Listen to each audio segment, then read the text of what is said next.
ভাই এত জোরে মারে, বাপ রে বাপ। আরে স্যার, এত সহজে হার মানলে হবে? মেজর সাহেবের ফোন। যান স্যার। কি বললেন? আমাদের বোর্ডে বম আছে? কি? আর মাত্র 2 মিনিট বাকি? ওকে স্যার, ওকে, জয় হিন্দ। এ কি বলছো জবান, আমাদের বর্ডারে বম আছে? আরে হ্যাঁ ভাই, মেজর সাহেব তো তাই বললো। আমাদের হাতে বেশি সময় নেই জবান, আমাদেরকে এক্ষুনি বম খুঁজে বের করতে হবে। চলো জবান। দাঁড়ান স্যার, বারবার তো আপনি মিশন সাকসেস করছেন, এবার আমাকে একটা চান্স দিন।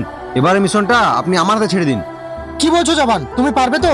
আরে স্যার, একটা চান্স দিয়েই দেখেন না। ঠিক আছে জবান, তুমি ব্যাগ নিয়ে এদিকে যাও, আমি ক্যাম্পের দিকে যাচ্ছি। আর একটা কথা শোনো, বম পাওয়া মাত্রই ডিফিউজ করে দেবে।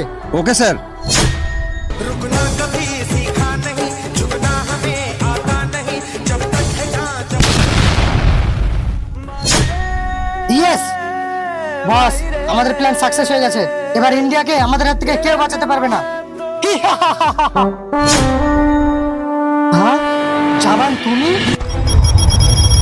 তুই কি ভেবেছিস আমি মরে গেছি? ভুল, এটা ভুল ভাবনা। আমরা বেঁচে থাকতে এদেশে কিচ্ছু হবে না।